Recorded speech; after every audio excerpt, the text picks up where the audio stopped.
Gas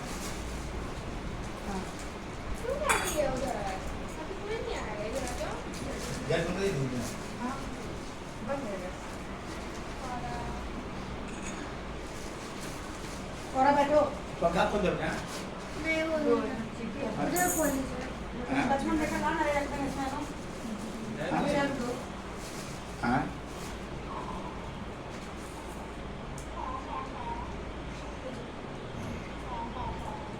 पंखा खोल दो। आका पड़ो ए हम लोग ये हम हिल रहा है मम्मा, हाँ?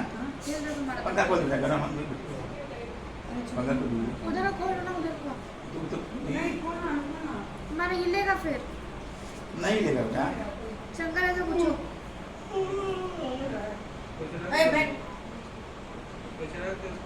हाँ? सुना के ना तौलिए से बोल फिर कर उसका हाइट कम कर दे। नहीं आएगा। पंखा खोल दो।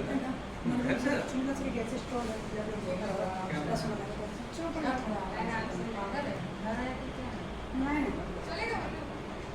नहीं समझ आ गई नहीं चल चल जाएगी।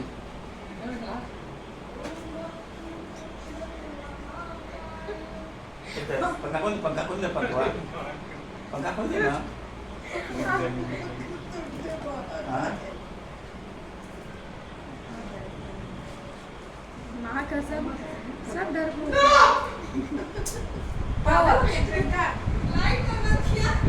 कौन बना? कहाँ लाइट बंदवा शंकर मत कर। कहाँ लाइट शंकर मत कर। क्या बोले? अरे हम क्या बोले बोले ना डरो। क्या बोले आप ऐसे करके?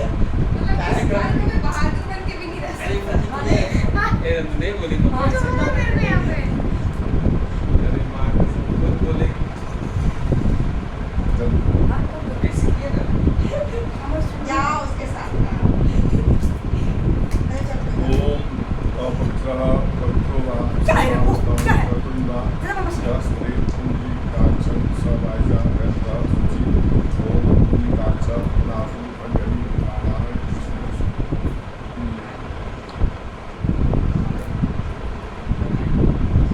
थोड़ा नीचे होगा ना थोड़ा नीचे होगा ना सेट काम थोड़ा नीचे होगा ओमद्य वत्स रुद्राया सासुमा विनामिका प्रेताया प्रेतत्व विमुक्ति प्रेतुनो पंचमी वर्तमान सर्वं प्रतिज्ञान अहं करिष्ये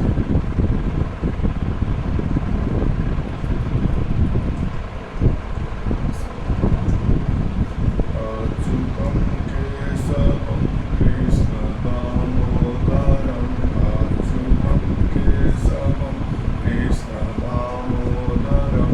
राम नारायणं जानकीवल्लभं राम नारायणं जानकीवल्लभं कौन कहता है भगवान आगे नहीं कौन कहता है भगवान आते नहीं वीरा के तरह तुम बुलाते नहीं द्रौपदी के तरह तुम बुलाते नहीं अच्युतं केशवं कृष्णदामोदरं अच्युतं केशवं कृष्णदामोदरं राम नारायणं जानकीवल्लभं राम नारायणं जानकीवल्लभं कौन कहता है भगवान आते नहीं कौन कहता है भगवान आते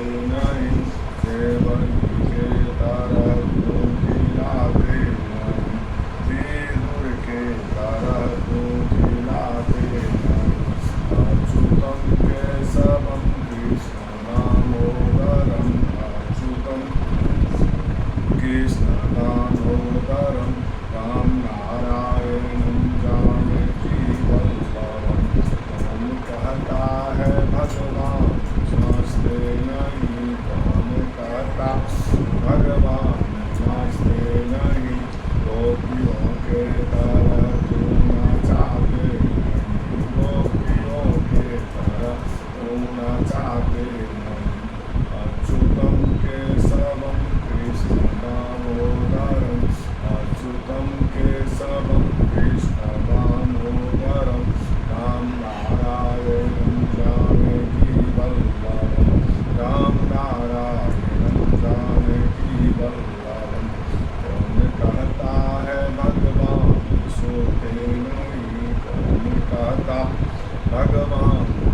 कृष्णेन हि यशोदाके तरहतो सुराहते अच्युतं केशवं कृष्ण दामोदरम् अच्युतं केशवं कृष्ण दामोदरं राम नारायणं जानकी वल्लभं राम नारायणं जानकी वल्लभम्। प्रेम श्री विष्णु भगवान की हर भगवान की नारायणं नमस्कृत्यं नरं चैव नरोत्तमं देवी सरस्वती व्यासं जयमुदीरये। अथ अष्टमोऽध्यायः उवाच आमुष्टिक्रिया सर्वादौ सुकृतां नो कर्तव्या शाखा पुष्टकृत्य फिर कहते हैं 80वें अध्याय में गरुड़ जी भगवान से पूछते हैं जो मरणासन व्यक्ति के लिए कैसे उसके साथ उसको रखना चाहिए, करना चाहिए, और ये क्रिया जो है श्राद्ध क्रिया किसी को पुत्र नहीं हो उसके आधार में कौन कौन करे इस क्रिया उसको बताइए। फिर भगवान वाचा भगवान कहते हैं कि हे गरुड़ मनुष्यों के हितार्थ में बहुत उत्तम बात पूछी, उनको धार्मिक पुरुषों के अंत समय के करने को कार्य कहता हूँ। पुण्यात्मा वृद्धावस्था में शरीर को व्याधि सिद्ध और ग्रहादि को विपरीत देखकर कानों में अंगुली देने पर संत न सुनाई पड़ने पर निश्चित जाने इच्छा मास के देह के अंदर भी देखिए दोनों लोग कान में अंगुली डालते हैं ना तो घर घर का आवाज़ आता है। हाँ, वो प्राणवायु का आवाज़ है जो भगवान के द्वारा अंदर जो मशीन फिट है वो मशीन का आवाज़ है। अगर कोई आदमी मान लीजिए वृद्धावस्था को हो गया है और महीना में 2 बार अस्पताल जा रहा है, बराबर बीमार पड़ रहा है, उसका कोई भी काम सफल नहीं हुआ है, स्थिति ठीक है, उंगली अगर आपके पास है तो उंगली का उंगली दिखाने गए और उंगली का हाल करा के स्थिति ठीक नहीं चल रहा है तो उस स्थिति में कहता है कि कान में उंगली डालिए, उंगली डालने के बाद उंगली डालिए तो कान में घर का आवाज़ को सुनाई नहीं पड़े फिर जान लीजिए तो आदमी का 6 महीने के अंदर 6 महीने के अंदर और ये आँख है ना, आँख से जो है ईमान का अगला पाँच सबको दिखाई पड़ता है, मतलब वो भी अगर दिखाई नहीं पड़े तो भी समझिए 6 महीने के अंदर तो कहने का मतलब है मृत्यु हो जाएगा या अपने आप उनको मालूम हुआ जब मृत्यु को प्राप्त हो जाएंगे तो अभी से जो है सोने चिल्लाने हल्ला गुल्ला करने से कुछ फायदा नहीं है। मृत्यु को टाला नहीं जा सकता। संसार में आज तक कोई उपाय नहीं है जो व्यक्ति नहीं मरे, ऐसा नहीं। हर व्यक्ति जितना जो भी वस्तु संसार में आया सबका नाश हो, सबका नाश करेगा। मनुष्य हो, हाथी हो, घोड़ा हो, बैल हो, बकरी हो, बड़ा मकान बिल्डिंग हो, सब चीज़ नष्ट हो जाए। संसार में एक व्यक्ति सब नष्ट हो जाए। कितना भी जो है चिंतित हो जाएंगे, हल्ला गुल्ला करेंगे, उसे तो कुछ करेगा नहीं। तो करना क्या है और सोचना ये है जितना भी जो माने शब्द अपने स्वार्थ होकर किए अब ऐसा काम करें तो ये 6 महीने के अंदर जो है हम लोग ऐसा काम करके जाए कुछ हमको रास्ता पैदा नहीं हम वहाँ जाएँ तो हमको तकलीफ नहीं हो, वहाँ फिर हमारी मुक्ति हो जाए या फिर जो हमने सुजोड़ी में हो तो अच्छे परिवार में मेरा जन्म हो ना, इस तरह का जो है जाके व्यवहार करके जाए इसी को इसमें कहता है। पुण्यात्मा मनुष्य वृद्धावस्था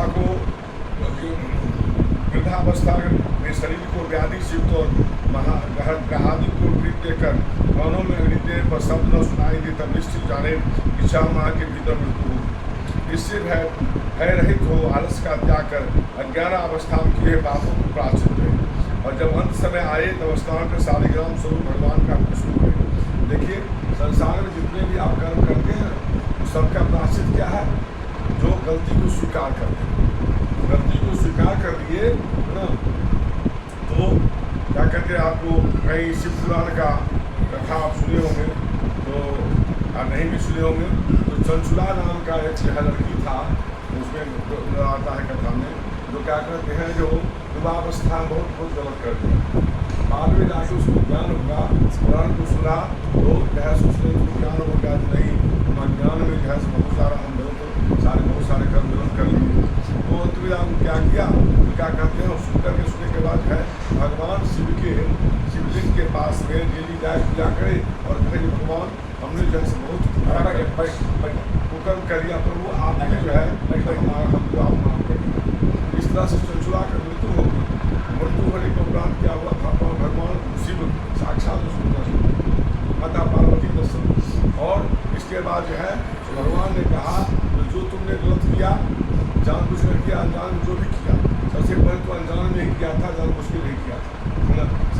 वेग में आकर के युवावस्था था, ज्ञान नहीं हुआ, बहुत सारे गलत कर्म करते स्वीकार किया था, इसलिए जो है तो तुमको हम मुक्त करते हैं।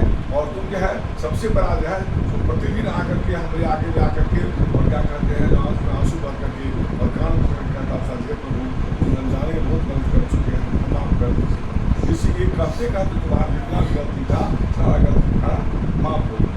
और वो अगले जन्म में क्या हुआ, पार्वती के सखी के रूप में, पार्वती का सहेली के रूप में जन्म लिया और उसका मृत्यु। तो सबसे बड़ा प्रायश्चित क्या है, जो भी आप गलत कर रहे, हम ही अगर गलत हमसे हो गया तो हम आप क्या कसूर कर रहे हैं गलती। तो इसके बाद क्या होता है, गलती स्वीकार करने के बाद साथ में कहता है उस प्राणी को दंड भी नहीं देना चाहिए, स्वीकार कर ले उसको जब अंत समय आए तब स्नान करके शालिग्राम सूर्य भगवान विष्णु का पूजन करें। कहता है अंत समय आने पर शालिग्राम, शालिग्राम वो जो सत्यान कथा करने के लिए भगवान ग्रंथन का लेके आते हैं उसको शालिग्राम शिला कहते हैं। शालिग्राम शिला का है राम जी का भी मूर्ति बना हुआ है, वो शालिग्राम शिला का बना। और वहाँ जो है बालाजी भी है, वो भी मूर्ति आपको शालिग्राम शिला का, तो शालिग्राम शिला को ला करके बीज को बुला करके घर में रखिए। हमारे माता पिता या जो भी मैंने अपना मरने वाले व्यक्ति हैं, मरने वाले हैं, इसलिए पंडित जी आप शालिग्राम दीजिए और हम चलिए हम दूसरा से उनका पूजन करा दीजिए, उनको स्नान करके जो है मुँह डालेंगे। शालिग्राम शिला का मंत्र ही है अकाल मृत्यु हरणम सर्वव्याध विनाशनम विष्णु संरोधकम कृत्वा पुनर्जन्म। माने भगवान विष्णु का शरीर का धोया हुआ जल को धोया हुआ यह जल पीने से फिर दोबारा जन्म नहीं होता। बहुत सारे बाबू को नहीं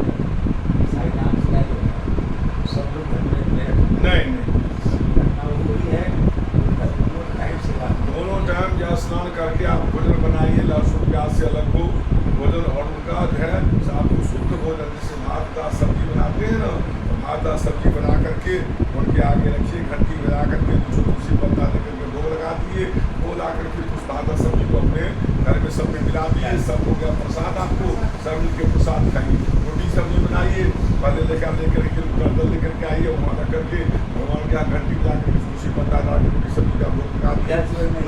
माने क्या कहते हैं, गृहस्थी अवस्था में जिस प्रकार में लहसुन प्याज खाता है या मान लिया स्नान करके भोजन नहीं होता है ना, साथ कहता है देखिए कहना नहीं चाहिए, तकलीफ नहीं मारेगा पूरा जो साथ कहता है किचन में घुसने से पहले आप नित्य क्रिया करके स्नान करके तभी किचन में आप घुसिए। किचन में ऐसे नहीं सभी उठे, अभी तो मान लीजिए बीमारी हम लोग को सब रात बस हो गया, उठते सबसे पहले लोग चाय पीते हमारा, उस समय लोग उतना सवेरे में पहले स्नान करें। लेकिन अभी भी बहुत लोग आपको बहुत बंगाली और आपको ये मारवाड़ी, हम यहाँ ये खेमचंद चौधरी को देख रहे हैं ना, है ना, खेमचंद चौधरी के यहाँ जब हम जमशेदपुर आए 92 में आए जमशेदपुर आए ना, तो 1 महीना उसके यहाँ रहे थे उसी के कारण, और 1 महीना दुलारी का पाठ सुना किए थे। और उस समय में वो क्या जानते हैं आप, 7 को बेटा है उसका, 1 छोटे ड्यूटी ऐसा नियम बना हुआ था तो किसी को कोई डिस्टर्ब नहीं होता था। सब 4 बजा उसका सबसे पहले बहू लोग या उठा सब आपको बाथरूम किया, मुँह धोया, स्नान किया, स्नान करके जब तक उस सबका हस्बैंड दूसरे का टाइम होता था तब तक वो स्नान करके दूठो अगरबत्ती सुखमा को दिखा करके और किचन में जाता, मतलब चाय पिला देता नहीं झाड़ू बंद कर लेता था। वो शाम वो किचन का जो भी बर्तन था पहले उसे धोपा लेता था और किचन को साफ कर देता था। बाहर डाल पूजा लोग आए काम करने बात करें, किचन को तो मारवाड़ी का किचन बहुत ही पवित्र होता है। और बिना नहाए हुए आपको या मान लीजिए जिस समय क्या कहते हैं और मैंने सूत्र आती है उसमें 7 दिन तक रहते हैं, वो लोग का क्या उसको क्या नियम है, वो लोग एक स्पेशल रूम बना के रखता है ना, जब उस अवस्था में औरतें आती है ना उसी रूम में उसका आपको उसी रूम में उसको बेड बना हुआ है, उसी बेड पर जाकर आराम से सोएगी और सोएगी, उसको जो है खाना लेके जो पहुँचा देगा और थाली लोटा गिलास सब भी उसका अलग ही है, खाएगी अपना धोएगी और अपना उसी घर में रखेगी। वो थाली लोटा इधर में अपने घर की व्यवस्था में नहीं है, वो लोग अपना नियम उसमें ऐसा उसमें ब्राह्मण ही नहीं बढ़िया लोग भी ऐसा करता है वो लोग का, इसलिए लगते हैं सारी चीज़ को मारवाड़ी को लोग कट्टर सनातनी सब करता है, कट्टर सनातनी है। हाँ हाँ वो लगे है व्यवस्था। देखिए अपना बोले वो देखिए गला काटे क्या एक बात जान लीजिए तो क्या कहते हैं जो मतलब व्यापार में तो बहुत ही दक्ष है। सबसे ज़्यादा अगर परिश्रम होता है तो वही काम परिश्रम ज़्यादा होता है। एक तो खेती करिए, उसमें खेती में ज़्यादा परिश्रम नहीं है, लेकिन है क्या कि खेती में अनिश्चित है, आपको उपज होगा कि नहीं होगा, नुकसान हो जाएगा, इसकी गारंटी नहीं है। लेकिन इसमें क्या है, व्यवसाय में क्या है, तो आपको व्यवसाय में जो है तो आपको लाभ होगा, लेकिन परिश्रम बहुत। एक आदमी मान लीजिए 10 घंटा या 12 घंटा 14 घंटा एक कुर्सी पर में एक बेंच पर बैठ कर ताकते रहता है, रुपया का 10 रुपया का आप लेंगे, 20 रुपया का हम लेंगे, 50 रुपया को इस तरह से। और वहाँ से राजस्थान में बालू का सब जानते हैं, आप लोग भी जानते हो, पढ़ाई वहाँ बालू निकल रहे, वहाँ गेहूँ जो उगाया जाता है ना, कैसे जानते हैं, बालू पर गेहूँ छिट दिया जाता है, और छिट करके और फुहारा वाला पाइप से पानी छोड़ा जाता है, फुहारा वाला पाइप है ना, उससे पानी छोड़, तब जाके गेहूँ जासूस मिलता है। तो कितना परिश्रम से वहाँ करो तो अब देखिए वहाँ से कुछ नहीं है। वहाँ जो बात जो है आपको जयपुर में क्या कहते हैं, आपको मार्बल का पहाड़ है, खान है, उसी से मार्बल से जयपुर होती है, नहीं तो कहीं भी कुछ कहीं नहीं है।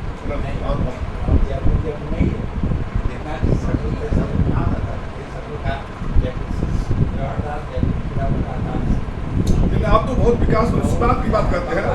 हाँ शुरुआत की अब तो आप तो देखिए वो सब वस्तु आते हैं, बात देखिए सवाल सी बात बताते हैं। शकरकंद, अब विश्वास नहीं करिएगा, हम शकरकंद जो है गाँव में 1 रुपया का 10 किलो बेचे हुए, विश्वास करिए ना।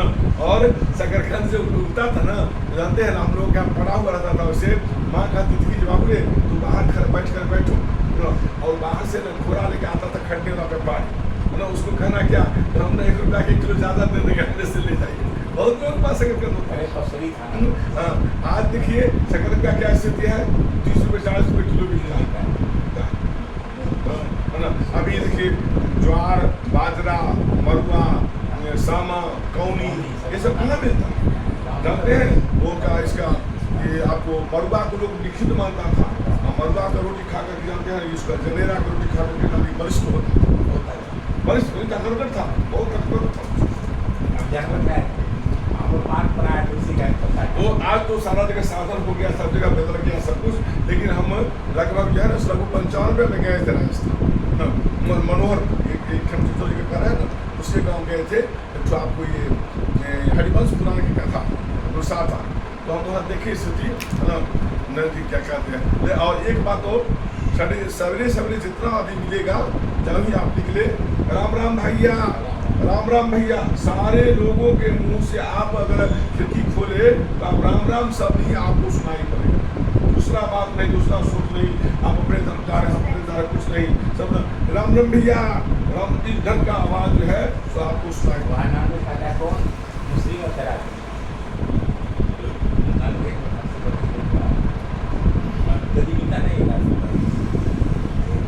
वही कहते हैं जो लोग क्या कहते हैं, इस ढंग से सबको रहता है, हम लोग नहीं रह पाते हैं, नहीं चल पाता है, कोई बात नहीं।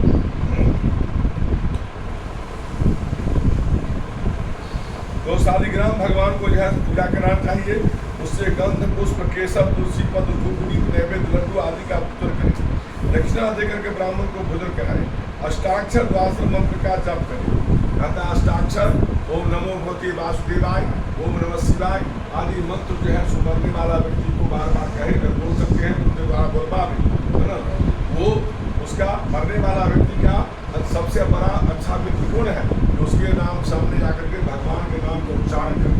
क्यों, मरने के अंत समय में अगर कहीं किसी कारण से मुँह से राम नाम निकल गया, कोई भगवान का नाम निकल गया, कितना भी पापी होगा वो आदि मुक्त हो जाएगा। इसलिए वहाँ जाकर ये नहीं कहना चाहिए रसगुल्ला खाने की इच्छा है, कुछ वही नहीं, जिंदगी भर रसगुल्ला खाए तो उससे कुछ नहीं। हाँ इस ढंग का बात क्या कहते हैं, इस ढंग का बात हुआ सही मित्र वही है, तो भगवान का नाम कीर्तन उसके सामने करें, और कम से कम माने मुंह से बोल नहीं सके तो कान से भी सुनाए पड़े।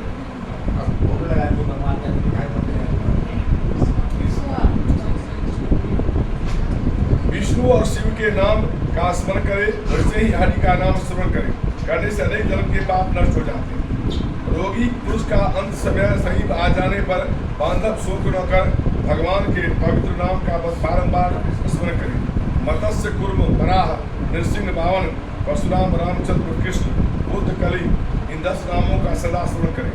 और रोगी के सहित जाकर इन नामों को जो सुनाते हैं वही बांधव है। इस समय मंगलमय कृष्ण का नाम जो उच्चारण करता है उसके ब्रह्म हत्यादि कोटि ग्रंथ के पाप सब जलकर शीघ्र ही भस्म हो जाते हैं। अंत समय के अजामिल ने अपने पुत्र के बहाने नारायण को पुकारा, उससे उसका उद्धार हो गया। तो श्रद्धा से साथ उच्चारण करने वाले से बहुत क्यों नहीं हो सकता है। जानते जानबूझ करके अनजान में, जैसे आग को आप जानबूझ के छू लीजिए या अनजान में आपको आग छुलाएंगे, उसका क्या लक्षण है कि आपको जलाएगा, है ना। उस तरह से भगवान का नाम का भी ये मतलब है कि चाहे जानबूझ के नाम लीजिए चाहे अनजान में नाम लिया जाए, अब आपके पाप को हमारे पाप को नष्ट करेगा। अंत समय में जिसने ब्राह्मण को गोदान दिया या ब्राह्मण के मुख से नंदनंदन ऐसी वाणी को सुना, वह कुछ मांस रुधिर युक्त काय रूप वैतरणी नदी में नहीं गिरता। यही फुलपीर का जो नदी है वो अपने जिंदगी में अगर आपने कहा गाय गोदान कर लिया या मरने के बाद उसके संबंधी जो है जो भी क्रिया कर रहे हैं और गोदान करते हैं तो क्या होता है, तो उस व्यक्ति को जो है सो रुधिर फुलपीर का जो नदी है जिसमें जो आपको क्या करते हैं, आपको 4 जोजन 12 कोस फैला हुआ है, उस नदी में उसको गुजरना नहीं पड़ता है। इसलिए विष्णु का नाम स्मरण करें, इससे अनेक जन्मोपार्जित पाप का नाश हो। फिर गीता या विष्णु सहस्त्रनाम का पाठ करें या अन्य से श्रवण करें। अंत समय में एकादशी का गीत, एकादशी व्रत, गीता, गंगा जल, तुलसी पत्र और विष्णु पादुक का सेवन करें, यह मुक्ति देने वाले हैं। शंकर पूर्वक खीर्त अन्न और स्वर्ण का दान कर स्वर्ण दक्षिणा सहित वेदविद ब्राह्मणों को 100 बस्ता गौ का दान करें। अंत समय के मनुष्य अल्प या बहुत जिसको दान देते हैं उससे बहुत लाभ होता है। और मरने वाले पुत्र को के मन में विचरते रहते हैं कि पिता के लिए इस वस्तु को दान दूंगा, या वाणी से कहे कि पिताजी मैं आपके निमित्त अमुक दान करूंगा, वह अनंत गुण वाला हो जाता है। अंत समय हम जो दान करते हैं उससे अनंत फल होता है। और जिस व्यक्ति के नाम से करते हैं वो जब कान में सुनता है उसकी भी तृप्ति होती है, हम जो है हमारा जीवन आज सफल हो गया, हमने बच्चों का पालन पोषण किया था, आज हमारे उद्धार के लिए बच्चा बहुत अधिक प्रयास कर रहा है। अंत समय में दान देने के निमित्त धार्मिक पुरुष लोग पुत्र की इच्छा करते हैं, इसलिए लोग संसार में जो है पुत्र की इच्छा करते हैं, हमको अंत समय में जो है हमारा जो है दान करके हमको मुक्त करते हैं।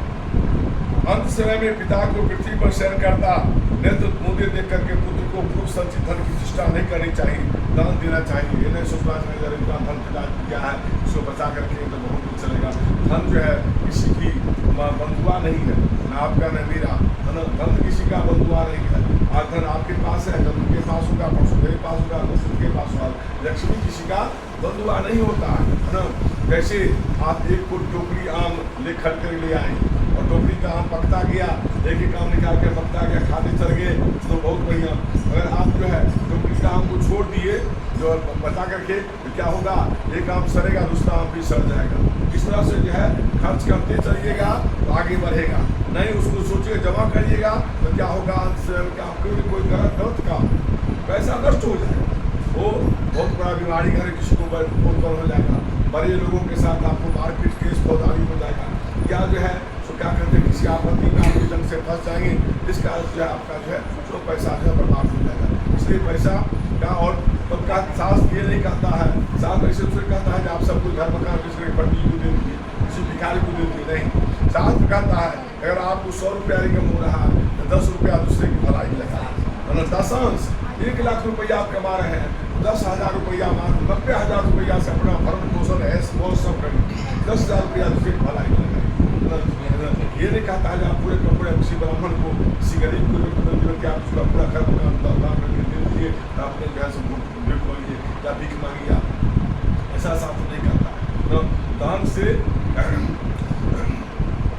दान देने से जो है धन घटता नहीं, पूर्व जन्म में दान दिया इस कारण से आपका सुंदर शरीर, सुंदर घर मकान, विद्या, बुद्धि, बल, नौकरी, चाकरी, व्यवसाय मिला।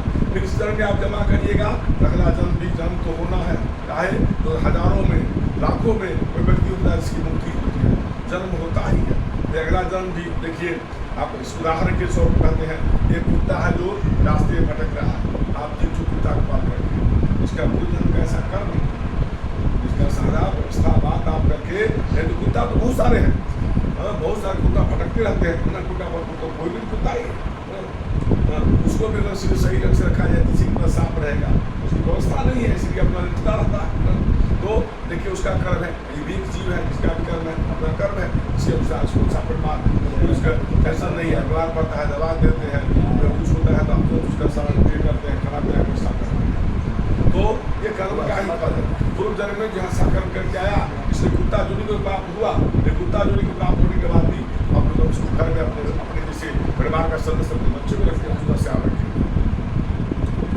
तो इसलिए दान करना चाहिए।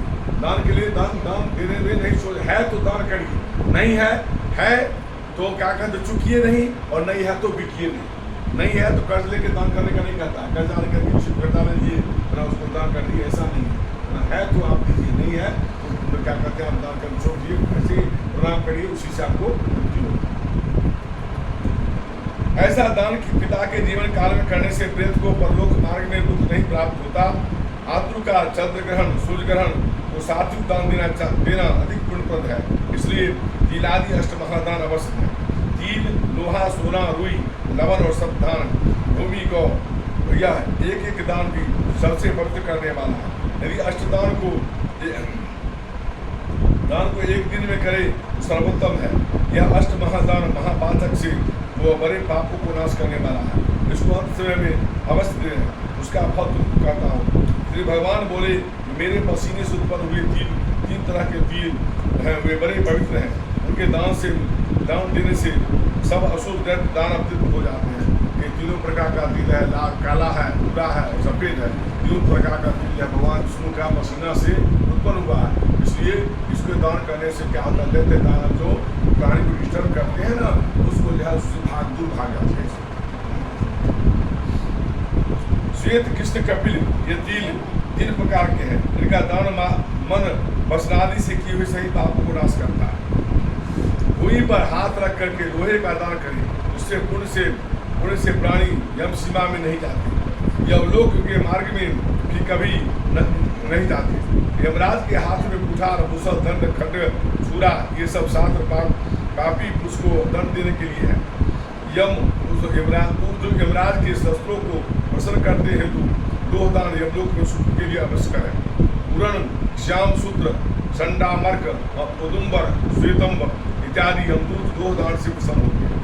हे गरुड़, सब दानों में अत्यंत गुप्त जो उत्तम दान है, अब वह मैं तुमसे कहता हूँ, तुम सुनो। इस दान से भूलोक, पृथ्वी, भुवलोक और स्वर्गलोक के निवासी प्रसन्न हो जाते हैं। ब्रह्मादि देवता, ऋषि आदि धर्मराज की सभा में रहने वाले सब स्वर्ण के दान करने से प्रसन्न हो जाते हैं, वरदान देते हैं। अतः स्वर्ण का दान अवश्य करें। प्रेतोद्धार के लिए स्वर्ण दान को करें, जिससे प्रेत यमलोक में न जाकर स्वर्गलोक में जाए। स्वर्ण दान के जीव बहुत समय तक सप्तलोक में निवास करता है, फिर मनुष्यलोक में राजा रूपवान, धर्मज्ञ और बाचाल, लक्ष्मीवान, अति पराक्रमी होता है। उसका जन्म हुआ तो सर्वगुण संपन्न होता है, गुणवान होता है, देखने में सुंदर होता है, किसी प्रकार का अभाव नहीं होता है। लक्ष्मी उसके तुरंत जो है पढ़ लिख कर बहुत बड़ा विद्वान हो जाता है।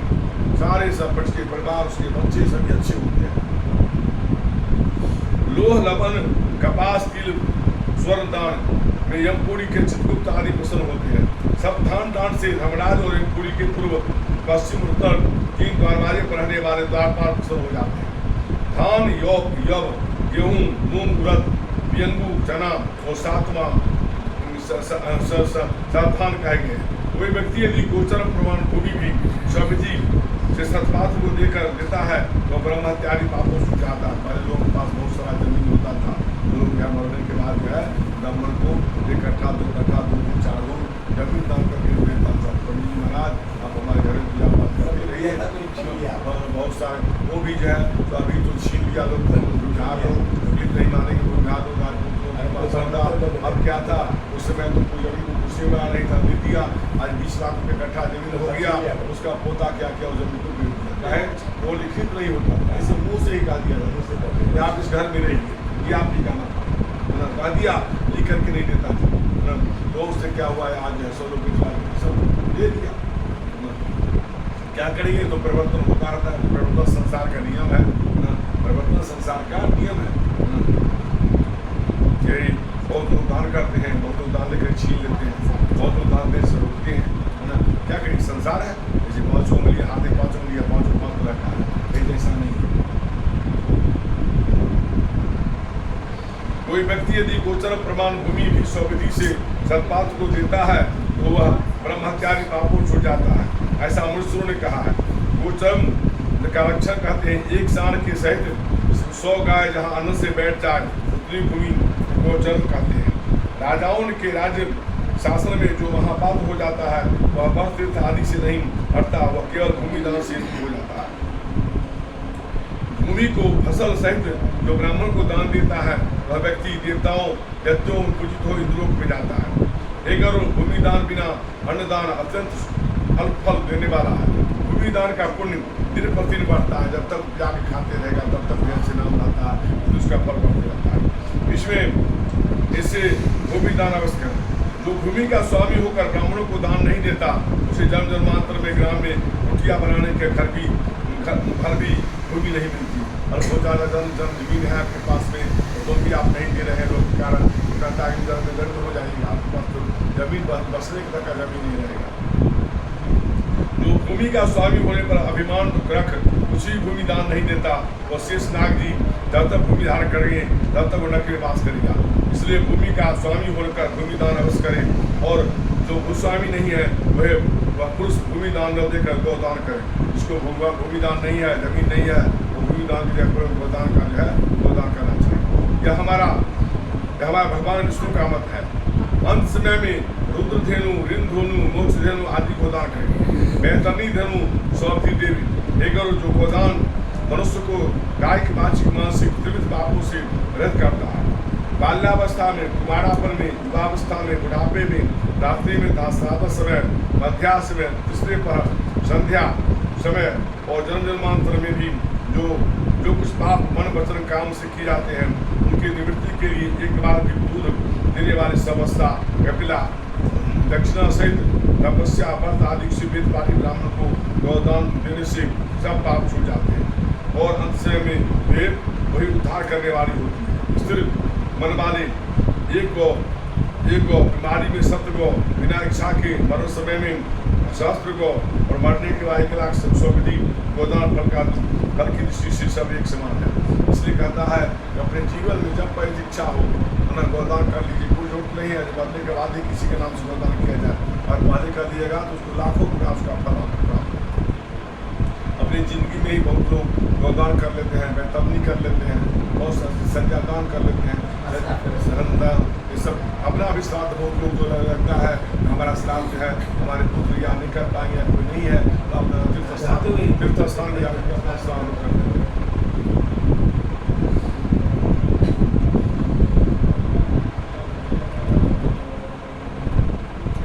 अंत समय में भी वही उद्धार करने वाला होता है। स्त्री मन वाले तीर्थ स्थान पर सत्पात्र को गोदान देने से लक्ष्य को गो देने का फल प्राप्त होता है। सुपात्र को दान देने से लक्ष्य गुना फल होता है और देने वाले को अनंत गुना फल होता है। सुपात्र को प्रतिग्रह देने का दोष नहीं लगता। वेदाध्ययन वैष्णदेव आदि यज्ञ कर प्राण अक्षर न करने वाला ब्राह्मण रक्त से परिपूर्ण भूमि दान ग्रहण करके करे तथापि प्रतिग्रह दोष नहीं लगता।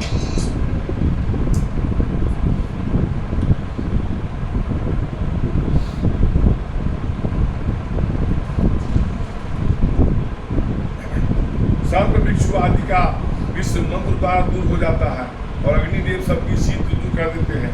इन दोनों को कुछ भी पाप नहीं लगता, लेकिन कुपात्र को गोदान देने से दाता नरक में ली जाता है। कुपात्र लोभस यदि गोदान लेवे उसकी 101 पीढ़ी तक पितर नरक में जाते हैं। इसलिए बुद्धिमान पुरुष को अपने कल्याण की इच्छा का कुपात्र को दान नहीं करते हैं। एक गौ का दान एक ही ब्राह्मण को दे, एक गौ का दान बहुत से ब्राह्मणों को विलत करके नहीं देने ऐसा उसे बेचने से 60 पीढ़ी तक का वह गौ नाश कर देती है।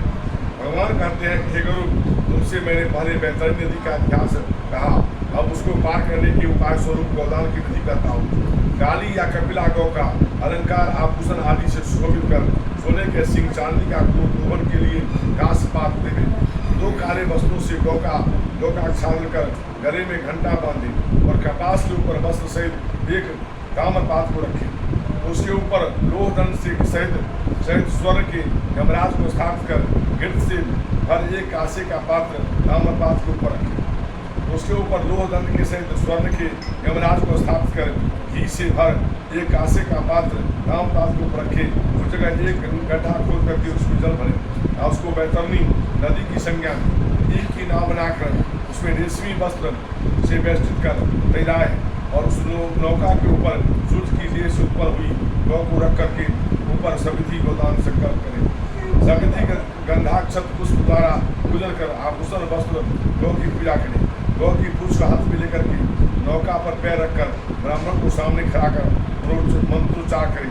हे भगवान, आप ही संसार के समुद्र में डूबे हुए विविध ताप से दुखी प्राणियों के रक्षा करने वाले विष्णु रूप दुष्य भूमि देव मेरा उद्धार कीजिए। दक्षिणा सहित बैतरनी को मैंने आपको दिया, आपको नमस्कार है।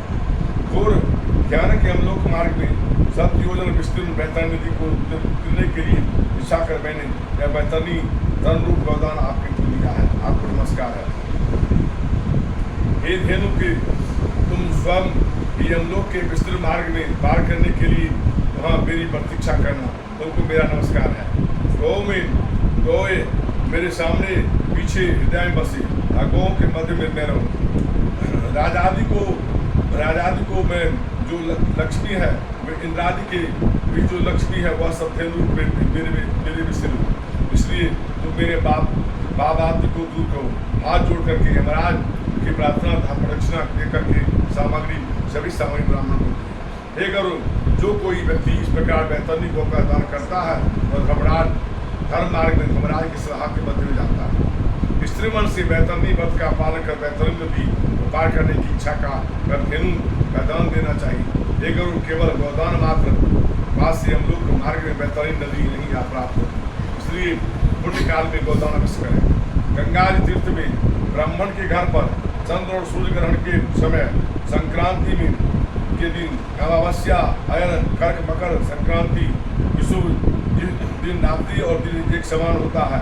मेष तुला संक्रांति में दिन प्रतिपात आदि दिन अक्षय तृतीया युगादि तिथि में इन दिनों में से भी कोई पुण्य दिवस हो उस दिन गोदान करें। जब सुपात्र ब्राह्मण मिल जाए और श्रद्धा उत्पन्न हो जाए वही पुण्य काल है, क्योंकि लक्ष्मी स्थिर नहीं है, शरीर नस्वान है, ऐश्वर्य भी सदा स्थिर नहीं रहेगा और मृत्यु अवश्य आने वाली है। अतः धर्म का कार्य अवश्य करें। जो अपने कल्याणार्थ ब्राह्मण को अपने विभवानुसार दान देते हैं अनंत फल की प्राप्ति होती है, और थोड़ा धन होने पर भी श्रद्धा से दान दिया जाए वो अक्षय होकर जन्म जन्मांतर में हिस्सा चलता है। दान रूपी पात्र से महामार्ग में यम मार्ग में सुख मिलता है, और इसने नहीं दिया वह बड़े कष्ट से यम मार्ग हो जाता है। भूमि पर प्राणियों ने जो कुछ पुण्य किया है वही हम लोग के रास्ते में आगे आगे मिलता है।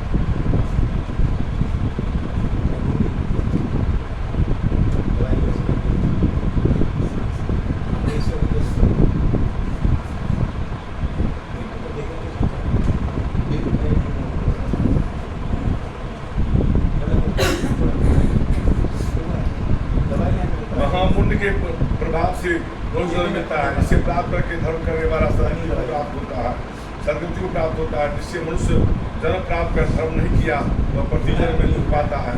धन पुत्र कलात्रादि तथा शरीर मानवादि अनित्य है, इसलिए धर्म का आश्रय करना चाहिए।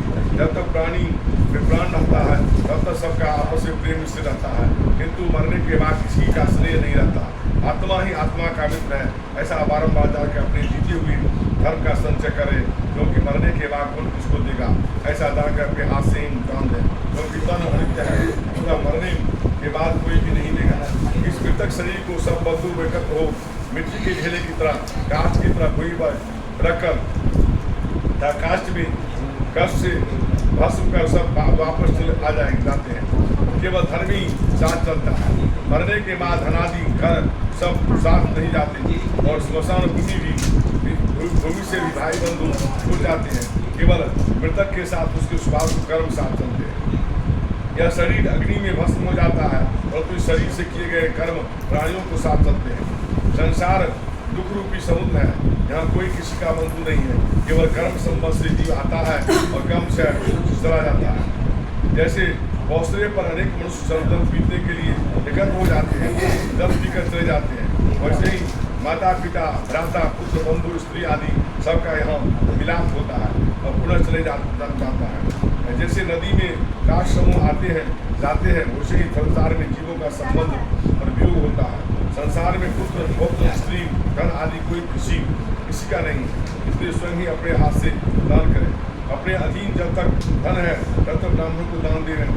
यदि पराधीन धन हो जाए तो कुछ करने की सामर्थ्य नहीं आती। पूर्व जन्म में किया हुआ दान इस जन्म में मिलता है और ऐसा दान करके धन का दान करें। धर्म करने से धन की प्राप्ति होती है, धर्म से कामना की सिद्धि होती है, धर्म से मोक्ष मिलता है। इसलिए धर्म का आचरण करें। श्रद्धा से धर्म होता है पर धन समूह से धर्म सिद्ध नहीं होता, क्योंकि इसकी मुझे केवल श्रद्धा से सत्य प्राप्त करते हैं। भगवान कहते हैं कि जो कोई मुझको पत्र पुष्प फल अथवा जल भक्ति से देते हैं, मैं उस भक्ति से प्राप्त हुए पत्र पुष्प आदि को अंगीकार करता हूँ।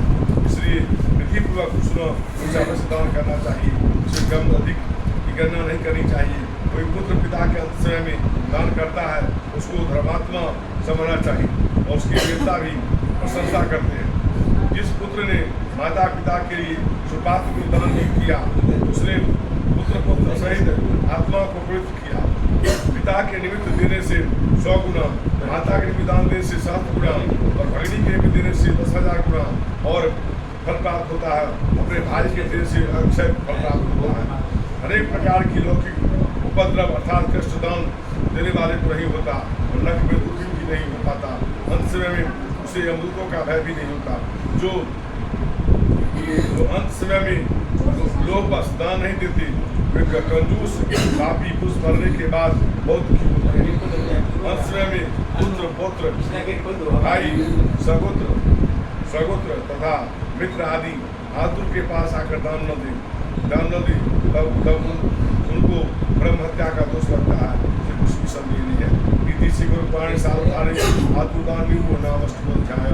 प्रेम से विष्णु भगवान की, गरुड़ भगवान की जय जय गोपाल जय जय राधा रमण हरि गोविंद जय जय गोविंद जय जय गोपाल जय जय राधा रमण हरि गोविंद जय जय राम जी की जय जय लखन जी की जय जय दशरथ कुमार चारों भैया की जय जय राम जय जय लखन जी की जय जय दशरथ कुमार चारों भैया की जय जय गोपाल जय जय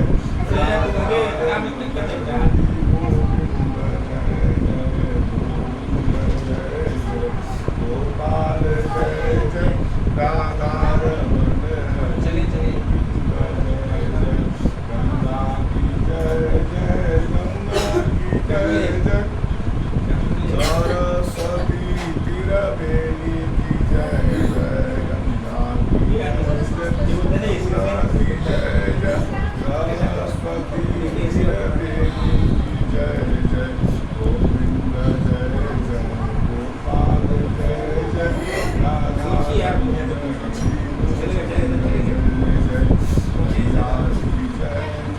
बचरा की जय जय गोकुल में माखन गौरिया की जय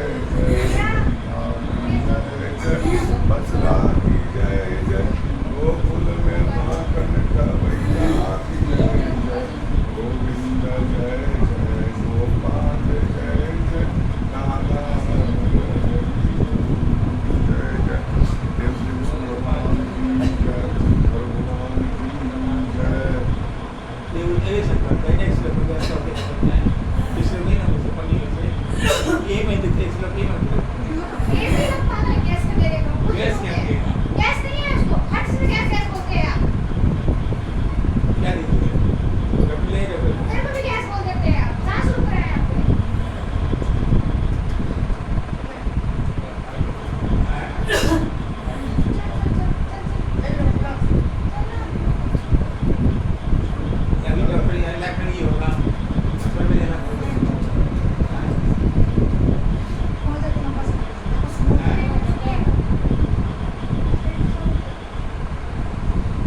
सोते ही है कि जब अगर भी सो रहा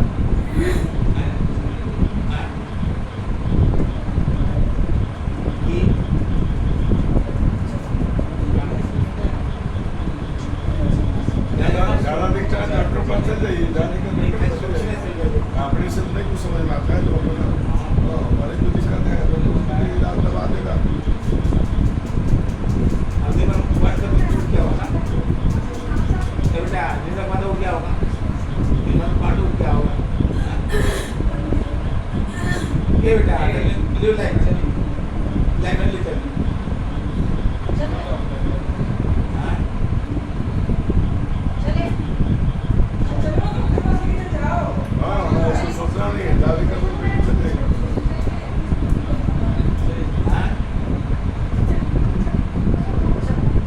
दिमाग से निकाल दीजिए चले गए उनके नाम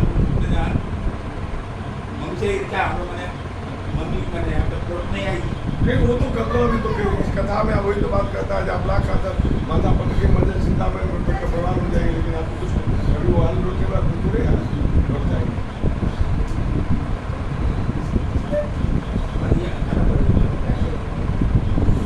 देर लगेगा जल्दी जल्दी तो छोड़ देंगे फिर दिन रात करेंगे क्या करेंगे अगर आपको उधर जरूरी है उसको बंद करेंगे नहीं हम दिन रात कर देंगे इसमें कौन सा आज मान लीजिए हम 5 बजे चले जाएंगे 25 कर देंगे और वहाँ डॉक्टर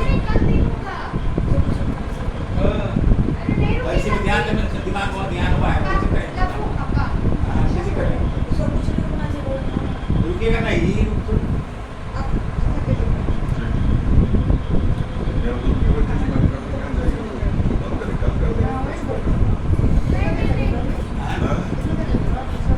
अभी तो एक अच्छा हुआ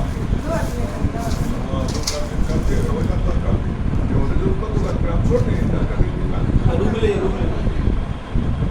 ज्यादा मत दे बेटा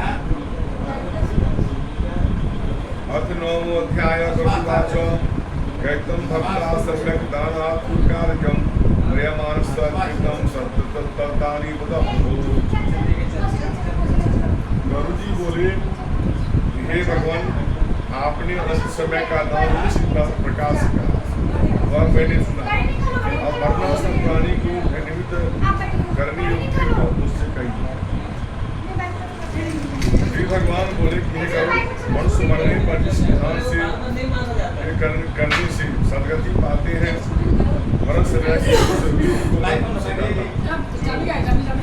इस समय प्रारब्ध कर्म योग से शरीर को छोड़ के तब उसी के सहित एक कुएं का मंडप कर उस मंडप पर जीव स्वच्छ दूसरा आसन बिछाकर वरगान को के साथ अनेक बापा को पुरुष करने वाली काम की है उसके सही प्राणी से प्राणी को निश्चय तुलसी वृक्ष की संसार के ताप को मिटाने वाली उसके सही पढ़ने से निश्चय ही मुक्ति होगी।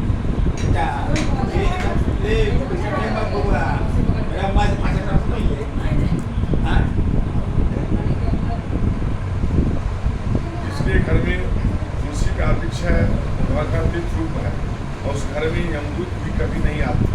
तुलसी की मंत्री से होकर कर्म क्या करते करे वह अनेक प्रकार के पापों से तुलसी पत्र को मुख में रख के आसन पर मरे तो मनुष्य रूप में जाता है। 3 प्रकार के 3 दुर्ग और तुलसी पत्र ये सब नरक में जाते फिर प्राणियों को बचाकर स्वर्गति कराते हैं। भगवान कहते हैं कि मेरे पसीने से दिल करूँगा इसलिए जगत में पवित्र कारक है। दिल दान से असुर दान आदि भाग जाते हैं। ये गरुड़ ये दर्भ मेरी प्रवृत्ति है और ये मेरे रोम से उत्पन्न हुए इसलिए इन दर्भों का स्पर्श करने मास से प्राणी स्वर्गलोक में चले जाते हैं। मूल में ब्रह्मा उसके बाद में जनार्दन भाग में शंकर आदि देवता उस अग्नि मंत्र तुलसी विष्णु धेनु ये सब बारम्बार काल के आने से हैं किंतु अपवित्र नहीं होते। बिंद पर स्थापित दर्भ वेद के पूर्ण करने वाला ब्रह्म नीच के मुख से उचित मंत्र गौ तुलसी ये तीनों नीच के पास ही तो अग्राह्य है और अवसान स्थित सीता भी अग्नि आपूर्ति गोमय से लेपन कर उस पर दर्भ बिछाकर वरना सब बिताई आकाश से भी मरने वाले सत्या नहीं न करे मंडल पर ब्रह्मा विष्णु महेश्वर आदि अग्नि इत्यादि सब देवता स्थित रहते हैं। इसलिए मंडल अवश्य बना सब भूमि पवित्र है और जहाँ लेप नहीं होता जहाँ लेप है घटिया पर राक्षस पिशाच यमराज के दूत प्रवेश करते हैं। ऐसे भूमि पर मरने पर मृतक असत्कृति हो जाता है। अग्निहोत्र श्राद्ध ब्राह्मण भोजन देव पूजा इत्यादि आपको कर्म मंडल के बिना नहीं करें। वहीं पर गोमय लेपन कर उस पर प्राणी को शरण कराकर मुख में स्वर्ण रख सारे ग्राम का पालन कराए। सारे ग्राम सदा का जल मात्र पान करने से और सब पापों से मुक्त हो महापातक को नाश करने वाला गंगाजल को पान करने से तीर्थों पर स्नान दान करने का फल 1000 चंद्रायण व्रत करते हैं जो गंगाजल का पान करते हैं दोनों एक समान है। जैसे अग्नि में भूमि की समूह नष्ट हो जाता है वैसे गंगाजल पान करने से सब पातक जल का भस्म हो जाता है।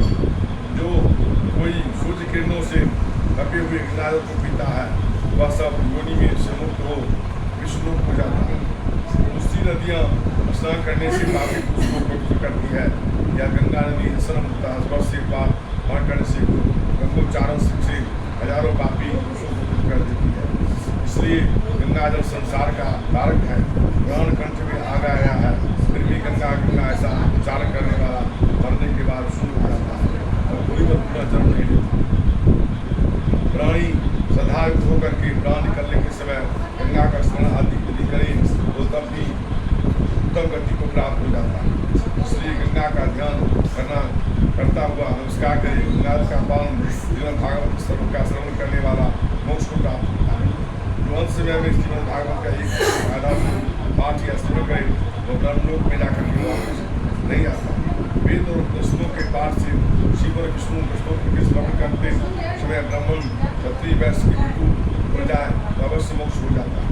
लेकिन जो ब्राह्मण क्षत्रिय वैश्य वैराग्य होकर अंत समय में यदि अन्न जल का त्याग करे या आतु संन्यास ग्रहण करे प्राण कंठगत होने पर जो संन्यास ऐसा शब्द कहे वो मरने के बाद विष्णु प्राप्त करता है। इसलिए उसके अंश में विकृत है उसके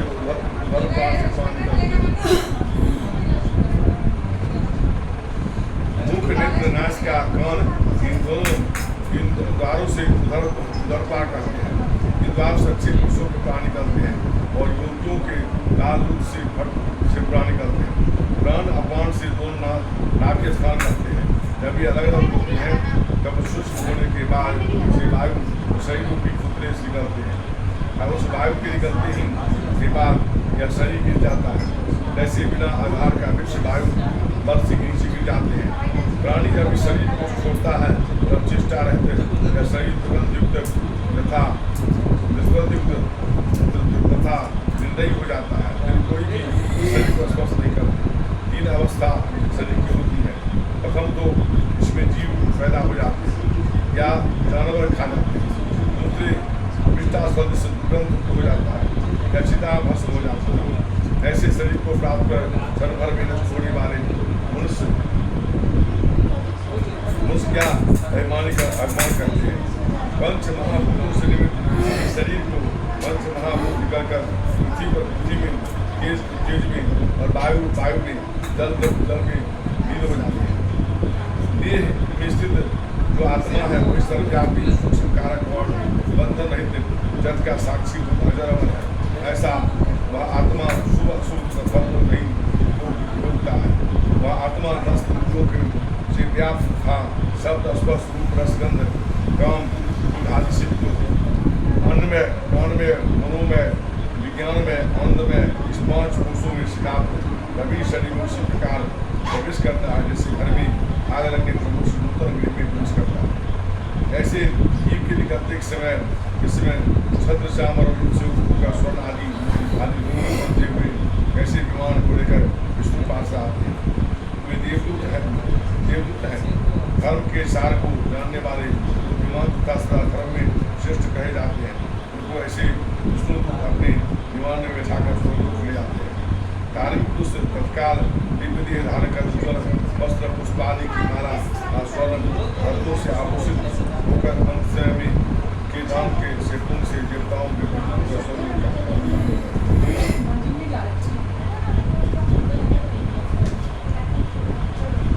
गीति श्री गरुड़ प्राण सारधारे प्रियमान कृति पर नाम अध्याय भगवान की भगवान की श्री नारायण नारायण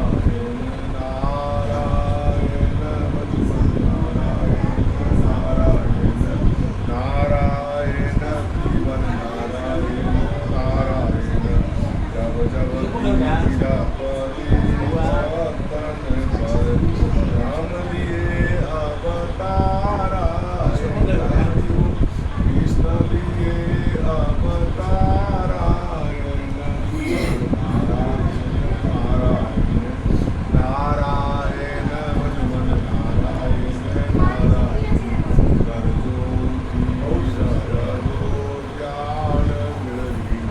यमुना तीर मथुरा नगरी राम कृष्ण अवतारा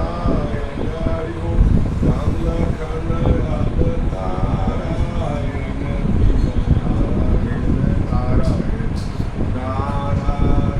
भगवान नारायण नारायण पुरम पुटम राम है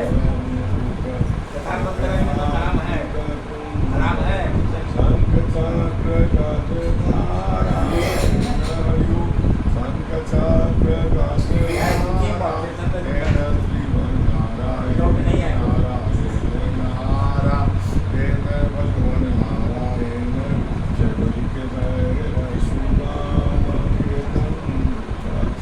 कुछ भोग लगा लगा नारायण श्रीवन नारायण नारायण भगवान नारायण नोधन साकही दूर घर कामायण हरिओ साकही दूर घर कामायण श्रीवन नारायण नारायण भगवान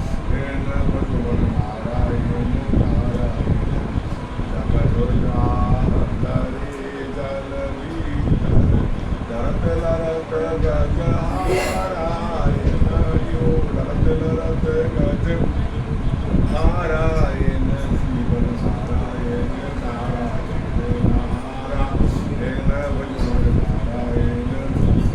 भगवान नारायण भगवान की आज 10वां अध्याय गरुड़वाच वेदा विधान पशुताको गति पत्नी श्याम महिमा बताओ। श्री 10वें अध्याय में भगवान विष्णु से गरुड़ जी पूछते हैं कि लोकोपयोगी कर्म का पुण्यवान उस स्वर्गलोक में जाते हैं उनकी देह का अग्नि संस्कार कैसे करें, यदि उसकी स्त्री उसके साथ सती हो जाए और उसका क्या फल होता है और मुझसे कहें। भगवान कहते हैं कि हे गरुड़ तुम सुनो, मैं उद्धव देही कृत्यों को कहता हूँ। सृष्टि करने से पुत्र पुत्रादि पितृ से मुक्त हो जाते हैं। यदि किसी पुत्र ने विधि विधान से माता पिता का दाह आदि किया हो, उसके अन्य बहुत से दूसरे दान देने की कोई आवश्यकता नहीं है और दाहादि कर्म करने का मात्र से पुत्र अग्निष्टुम यज्ञ के फल को प्राप्त करता है। इसलिए माता पिता के मरने पर पुत्र को चाहिए शोक का परित्याग कर बांधवों के साथ पाप को करने के लिए मुंडन कराए।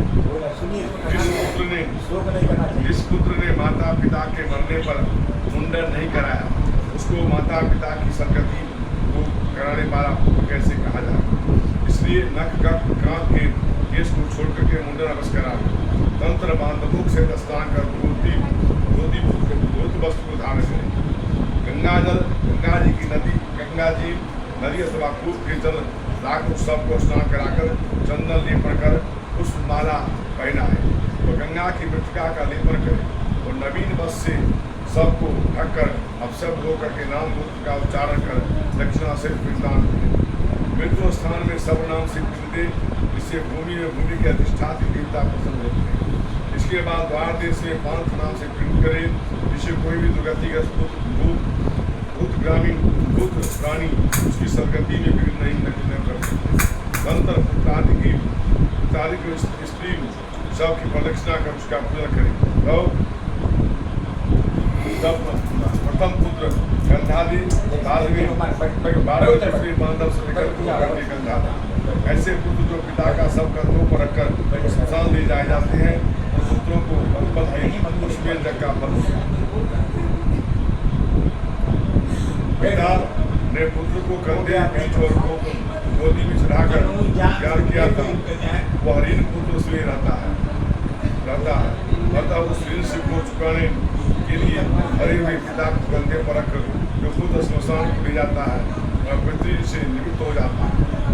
इस प्रकार श्मशान के आधे मार्ग पहुंचकर भूमि को शुद्ध कर सबको विश्राम कराए, विश्राम कराकर भूतनाथ पिंड प्रदान करें।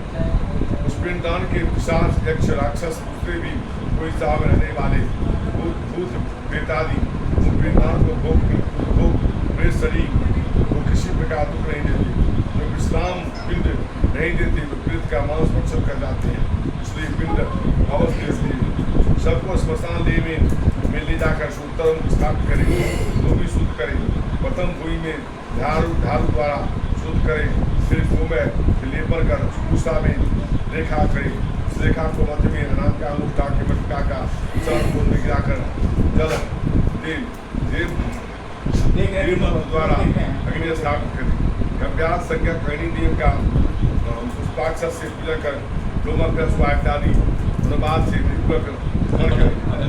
अग्नि की प्रार्थना कर कहे हे कव्यास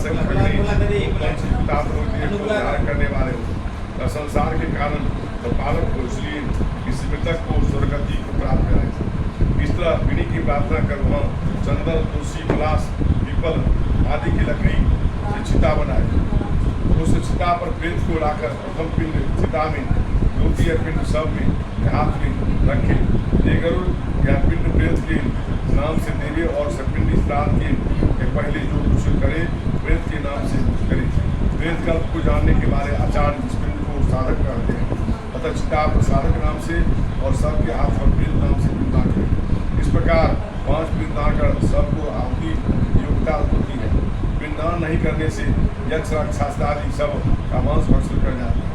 इस प्रकार 5 पिंड देकर के कव्यात अग्नि को दिन आदि से प्रज्वलित करें। यदि पंचक न हो तो पुत्र को पिता को दाह किया करें। जो पंचक में मरता है उसकी सदगति नहीं होती, इसलिए पंचक में दाह क्रिया न करें। यदि करना है इससे घर में अन्य किसी की मृत्यु होती है। धनिष्ठा नक्षत्र से उत्तरार्ध से लेकर रेवती नक्षत्र पर्यंत 5 नक्षत्र पंचक संग कहे जाते हैं। ये दाह के अयोग्य है, वे दाह के शुभ कारक नहीं है। जो पंचक में मरे उसके गृह में हानि पुत्र आदि को नुकसान होता है। यदि पंचक में दाह न करे तब विधि विधान से दोषों की शांति करे, तब मैं उनसे पंचक दाह की विधि को कहूँगा। ये करो सबको सही 4 पुतले पूजा के बना करके नक्षत्र संज्ञक मंत्रों से हिमंत्रित कर रखें। उन पुतलों में प्रथम स्वर्ण रखना चाहिए। फिर नक्षत्र नाम से तथा ओम नेता जयता इन मंत्रों से नक्षत्र मंत्रों को संपूर्ण करके हवन करना चाहिए। ऐसा कर उन पुतलों के सहित उस मृतक का दाह करें। पुत्र सपिंडी दाह के दिन सविधि पंचक शांति करें। पंचक दोष की शांति के लिए क्रम से हीरपूर्ण पात्र स्वर्ण चांदी रत्न और घृत भरपूर का आशीर्वाद प्रदान करें। इस प्रकार 5 नक्षत्रों की शांति कर्म करके जो कोई दाह कर्म करता है उसको विघ्न नहीं होता, मृत को सदगति मिलती है। उसका दाह कर्म की विधि सुनाई। यदि स्वामी के साथ पतिव्रता परलोक को जाने की इच्छा करे तब पति को मरने के बाद स्नान कर रोड़ी केसर आदि से अपने शरीर को शोभित कर नेत्र में अंजन सुंदर वस्त्र आभूषण पहन प्रहलाद को दान दे। अपने बंधुजनों को भी प्रथायोग दी। गुरुजनों को नमस्कार कर घर में बाहर निकल विष्णु मंदिर में जाकर भगवान जी को नमस्कार करें और पहनते हुए जो आभूषण है सब विष्णु भगवान भगवान को अर्पण कर हाथ से श्रीफल लेकर के लाए और वो जाकर स्मशान में जाए और सूर्य नारायण को नमस्कार कर तथा चिता की परिक्रमा कर पुष्प विसर्जन की सीता को अपनी गोदी की अपनी पत्नी को शेयर कराए। तदंतर अपने हाथ से अपने जो श्रीफल है वह किसी सखी को दे और अग्नि के दाह करने की आज्ञा उस अग्नि को गंगा जल की तरह ग्रहण कर शरीर का दाह करे, परंतु पति के साथ गर्भवती स्त्री शरीर का दाह न करे तो आदि को उत्पन्न उसका पुरुष कर हो सकती है। जो कोई स्त्री अपने स्वामी के साथ शरीर का दाह करती है तो अग्नि उसके शरीर को मिलाती है, जैसे अग्नि स्वर्णादि धातुओं का मन दूर कर देती है वैसे पतिव्रता की स्त्री अमृतुल अग्नि के मध्य में पापों को ग्रहण कर देती है। जैसे धर्मात्मा प्राणी शपथ ग्रहण कर वो सत्य नहीं बोलता वैसे धारित मनुष्य पाए हुए अंगार को हाथ में पर लेकर भी नहीं डरती, वैसे पतिव्रता स्त्री भी नहीं डरती, परंतु स्थूल देह को जलाकर अंतरात्मा के स्वामी सहित एक सादृशता प्राप्त हो पुनः स्त्री शरीर को नहीं प्राप्त होती। जब तक स्त्री स्वामी के साथ अपने देह का दाह नहीं करती तब तक वे स्त्री शरीर में जन्म में स्त्री की होती जाती है। अतः इस कारण सही प्रकार के का यत्न करके मन वचनों क्रम से जीवितावस्था में सर्वदा पति की सेवा कर मरने के बाद सती हो जाए। कोई भी स्त्री स्वामी के मरने के बाद अग्नि में प्रवेश करे तो यह अरुण पति के सदस्य स्वर्गलोक में कोई नियम उसको स्वर्गलोक में स्वामी की सेवा करने के बाद स्त्री 14 इंद्र राज के करे तब तक अप्सराओं से स्त्री पिता होकर के पति के साथ रमण करती है। जो स्त्री पति के मरने के बाद सती होती है वह स्त्री माता का कुल पिता का कुल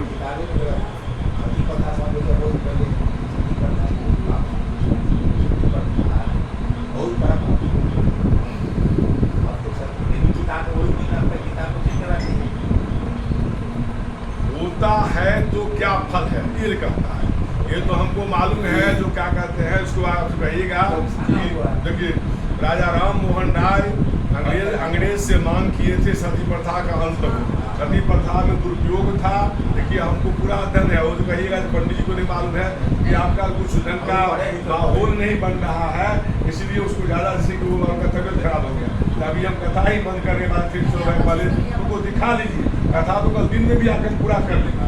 अब 1 घंटा के बाद 2 घंटा समय दे देंगे इसमें कौन सा है क्या जो जरूरी चीज़ है उसको पहले करना है।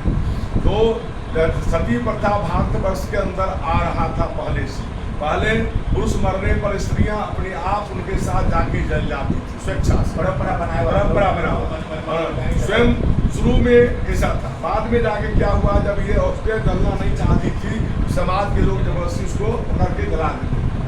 जब जाके ये क्रिया जो है तो आपको आया कब तक तो आपको अंग्रेज के समय में आया। अंग्रेज के समय में जब आया तो राजा राम मोहन राय जो है सो इस पर में जो है सो आपको आवाज उठाए और उन्हें अंग्रेजी सरकार से मांग किया बाल विवाह सती प्रथा ये सब का जो है आप इसको बंद कर दिए। तो अंग्रेज सरकार ने आपको बंद कर दिया। उस समय के बाद आज कोई अपने पति के साथ मरना चाहे या जल समाधि ले तो कोर्ट से जब तक आदेश नहीं होगा तब तक वो जल समाधि नहीं ले सकता है। महात्मा लोग भी जो मरते हैं जल समाधि लेते हैं अपने शरीर ज्ञान देते हैं जीते अवस्था में तो कोर्ट से आदेश लेकर के पेपर बनता है तब जाके होता है। तो रह गई बात क्या पुण्य था क्या पाप था वो तो पुराने समय का जो सिद्धांत चलती आया है उसके अनुसार है समझे कि नहीं। और अभी जो परिवर्तन कहे तो परिवर्तनशील संसार है सब कुछ परिवर्तन होते रहता है फिर परिवर्तन भी होता है फिर नए ढंग से निर्माण भी होता है नए ढंग का निर्माण भी हो रहा है। आज देखिए अभी अपना विज्ञान इतना विकसित कर गया संसार इतने विकसित कर गया अंग्रेज का समय का जो बना हुआ पुल है हावड़ा ब्रिज वो जो है हिल नहीं रहा है ना।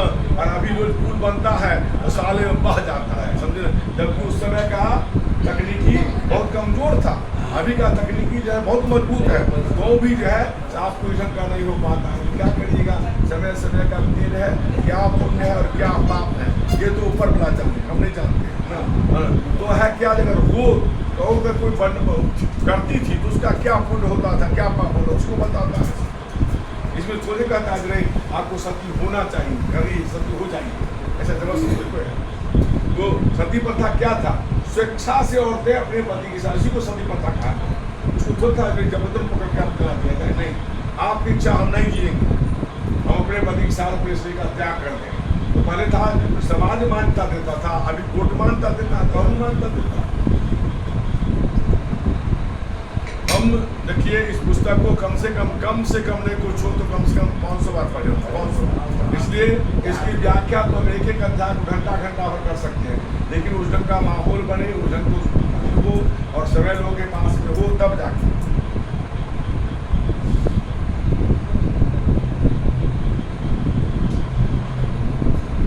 साढ़े 3 कोटि मनुष्य के शरीर में रोम है, रोम छिद्र है। उतने काल तक वह अति के स्वर्ग में निवास करती है। सूर्य के स्वदेश प्रकाशमान विमान पर बैठी स्वामी के साथ क्रिया करती है, और जितने काल तक सूर्य चंद्रमा रहेंगे उतने काल तक पतिव्रता स्त्री पति लोक में निवास करती है। पतिव्रता स्त्री अपनी इच्छा से कोई पर सुंदर लक्ष्मीमान कुल में उत्पन्न जन्म धारण कर काल तक उसी पति को प्राप्त करती है।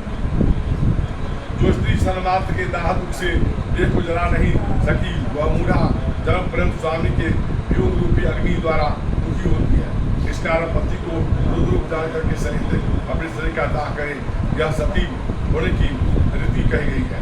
हे गरुड़, यदि कोई स्त्री सती न हो तब उस सब का इस प्रकार से दाह करे। मतलब मृतक शरीर का देखिए कहता है जो सती नहीं होता है तो उसको दाह करिए। व्यवस्थित कहीं कहाँ पुस्तक के अंदर में इतना मतलब कंट्रोल से लिखा गया है, और इतने सूक्ष्म या आपको कहीं भी दबाव स्वरूप कुछ भी नहीं है, संसार में दबाव कुछ नहीं है। मृतक का शरीर आधा या संपूर्ण जल जाए तो उसके सिर को स्फोटक करे। यदि गृहस्थ को काश से और यति को स्त्री पर से कपार क्रिया करे। पृथ्वीलोक प्राप्ति के लिए मृतक को ब्रह्मांड का भेदन कर पुत्र उसके ऊपर मंत्रों को गिरता होती थी। हे अग्नि, तुम भगवान वासुदेव के द्वारा ऊपर किए हो, पुनः तुम्हारे द्वारा इसकी उत्पत्ति हो, तथा इस मनुष्य देह को स्वर्ग प्राप्त कराओ। इस स्थूल शरीर की आप हवी हो, इसलिए आप प्रवृत्त हो जाएंगे। इस प्रकार मंत्र द्वारा त्रिविष्ठित गिरता होती देकर स्वर द्वारा रोदन करने से उस प्रेत को सुख होता है। दाहांतर स्त्रियां तब पुत्र स्नान कर नाम गोत्र का उच्चारण कर ये द्वारा तिलानी देते। फिर नीम का पत्र का प्राशन कर भरे हुए स्मरण कर स्त्री समूह को आगे और पुरुषों को उनके पीछे मरघट से गृह को आना चाहिए। घर पर आकर के पुनः स्नान का गौग्रास दे, प्रथम दिन पत्थर या भोजन करे, वह अन्न अपने घर का न हो। जिस जगह मृतक प्राणी स्थित रहता है उस बीवी को लेकर कर 12 दिन तक पर्यंत घृत का दीपक आदि दक्षिणा मुख रखी। हे गरुड़, सूर्यास्त के स्मशान में चौराहे पर मिट्टी के बर्तन में दूध और जल भर करके 3 दिन तक संध्या समय में रखी। कच्ची मिट्टी के बर्तन में दूध और पानी हर डोरा से त्रिकक्षिका बना करके उसमें रख करके हाथ से लेकर रखे। हे प्रेत, तुम स्मशान की अग्नि में जले हो, बांधवानी से आपको त्याग दिया है, इसलिए तुम इस जल में स्नान कर दूध को पियो। सागनी के चतुर्दिन और निराय के तीसरे दिन निषिद्ध वार तिथि का बिताकर अस्थि संचय।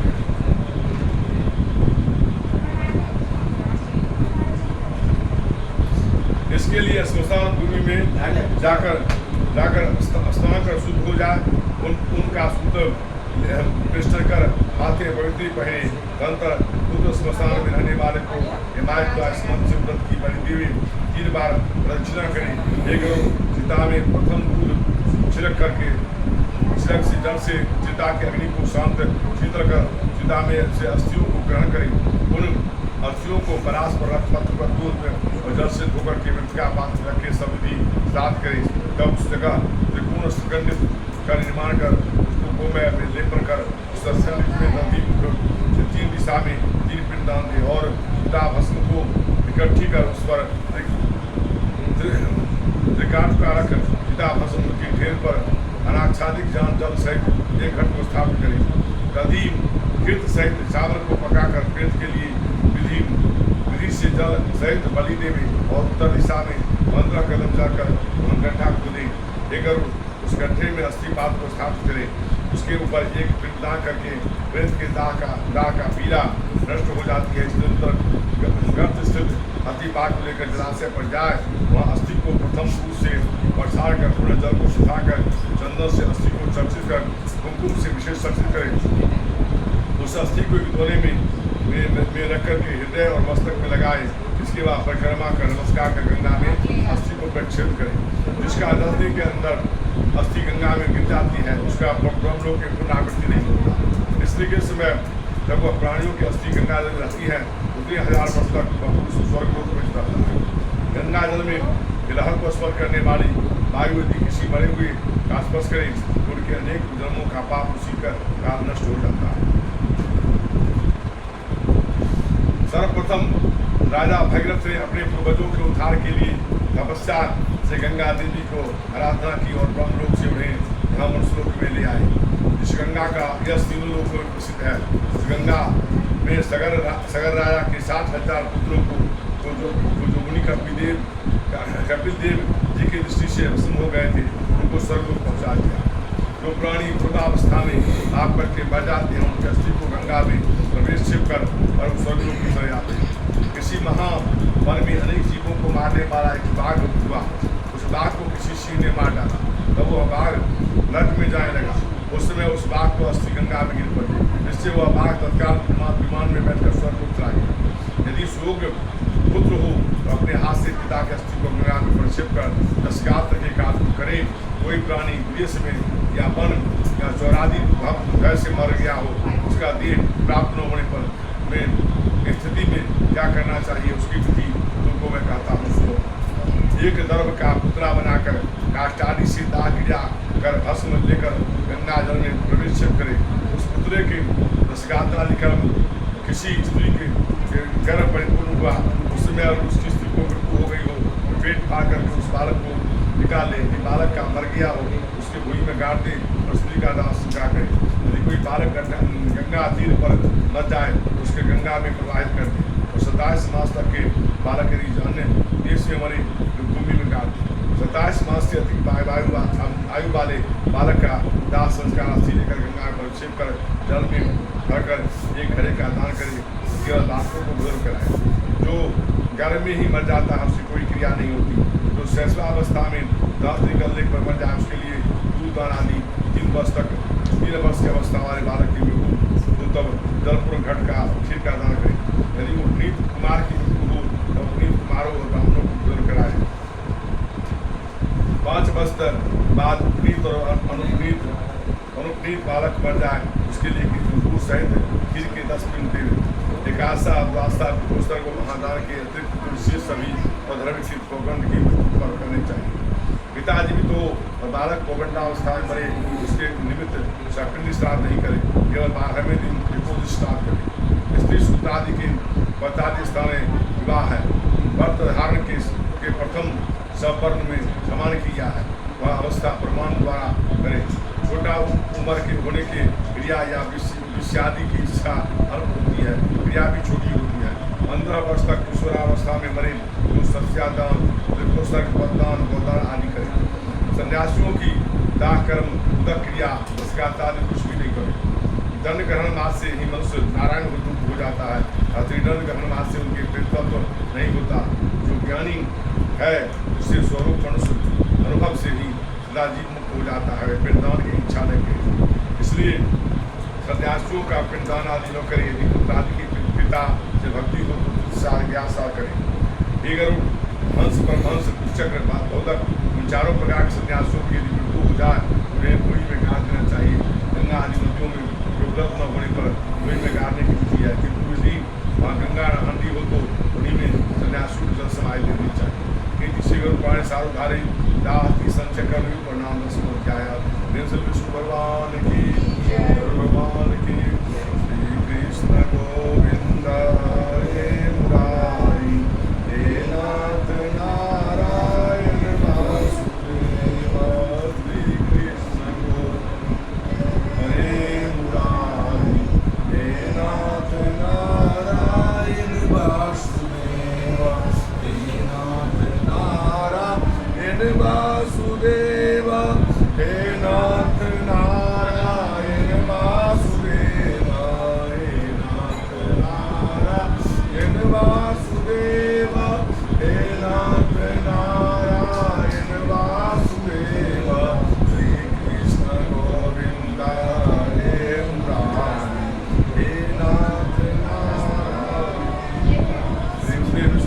भगवान की भगवान की। देखिए, किसी का मरने पर में शोक नहीं करना चाहिए। संसार में हर एक आदमी के परिवार में हर एक आदमी मर रहा है। ऐसी कोई बात नहीं है कि आपका ही माँ नानी वगैरह मरी है। सब लोग घर घर के मृत्यु और जन्म होता है। मैंने ही बता दिया कि आप कितना भी माथा पटकिएगा, रोइएगा, बीमार हो जाइएगा, तो आदमी वापस नहीं आ सकता। अब क्या करना है, उसकी सदगति के लिए प्रयास करना है। तो अच्छे से दान करिए, अच्छे से अच्छे दक्षिणा दीजिए, अच्छे से अच्छे ब्राह्मणों को प्रणाम करिए, तो क्या उनकी सदगति जो पुराण कहता है। हम ये नहीं सोचिए पंडित जी अपना रूप से हमको ऐसा समझा रहे हैं, नहीं। अब कहता है कि मरने वाले व्यक्ति के सदगति के लिए, ऐसे आप लोगों को देखिए, कोई हम तो आपको भी नहीं जानते थे, हमको भी नहीं जानते थे, लेकिन आपने जब हम आया तो आपने कहा कि पंडित जी हम गरुड़ पुराण श्रवण करेंगे। तो आप लोग इच्छा हुई ना, तो मरने वाले व्यक्ति का मुक्ति हो, गरुड़ पुराण सुनता है, सुनाया जाता है, हम सुने हैं या जानते हैं ना। तो इस तरह से भावना करके आप सुन ही रहे हैं। अधिक से अधिक अच्छे से अच्छे दान करिए, अच्छे से ब्राह्मणों को भोजन कराइए, चंदालों को भोजन कराइए, और उनके ये हमेशा भावना रखिए, हे भगवान आप उनको मुक्ति प्रदान करें। ये भावना हमेशा रखिए हर प्रकार। और ये चिंता में तो कभी पड़िए नहीं, अगर आप लाख नहीं हो जाएंगे तो लौट के आए ही, और लौट के आते चलो है कुछ भी होता है। ये गरुड़ पुराण करा रहे हैं, लौट के आने का कोई मंत्र होता, उसी मंत्र को क्या जाप करवा देते हैं। मान लीजिए एक साथ के अंदर कोई देता कोई मंत्र, जो ऐसा मंत्र हो जाएगा ना तो बराबर व्यक्ति वापस आ जाएगा। उसी मंत्र का हम जाप आप कराते, गरुड़ पुराण नहीं सुनाते ना।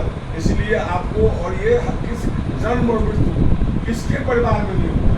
राम की मृत्यु हुई, कृष्ण की मृत्यु हुई, महात्मा बुद्ध का मृत्यु हुआ, वही जनसभा हुआ, अंत हुआ कि नहीं हुआ, ये ना मृत्यु हुआ कि नहीं हुआ। यहाँ रहे नहीं ना, यहाँ रहे नहीं ना, ये नहीं कहे जो हम भगवान हैं, हम क्या करें, जब तक हुआ तब तक रहेंगे।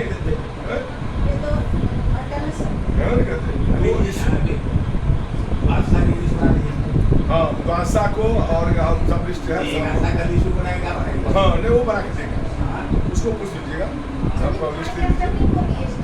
हम 12 महीने का लिस्ट है ना, तो आपको बनाकर हम लेकर लेते आएंगे। हाँ कल लेके आएंगे, उसको सब सुना नहीं हम आपको बता दें, कल हम सुन रहे थे जी हाँ कुत्ता को आपको कंट्रोल करना। हाँ दो चीज़ देखिए, चूंकि ब्राह्मण भोजन भी जो होगा उसमें अगर कुत्ता होता उसका अलग अलग ब्राह्मण को आपकी इच्छा पर निर्भर करता है, समझे। देखिए ब्राह्मण इसमें कहता है कम से कम 13, कम से हाँ ऊपर जहाँ तक आप इच्छा। हाँ रह गई बात क्या, तो अब क्या है बताते हैं आपको स्थिति, तो सब कुछ हमको बता कर कोई भी काम करना है। अभी जो है आपको ना हम तो 50 बुला देंगे, उसके लिए अभी चिंत नहीं। हाँ लेकिन मेन बात हम बता रहे, हम सुनिए हमारी बात को। 200 रुपया पर ब्राह्मण भोजन दक्षिणा लेता है, समझ गए। और हाँ 50 रुपया उसके भाड़ा ले, 250 रुपये एक पंडित को आप सामान नहीं दे करके 250 रुपया हाथ में भोजन करा दीजिए। आपको जय को पंडित इच्छा हो 50 को 50 रुपया देंगे, या आपको जय भाड़ा नहीं, हाँ 50 रुपया भाड़ा 250 जी हाँ। जो सत्य बात है आपसे उसकी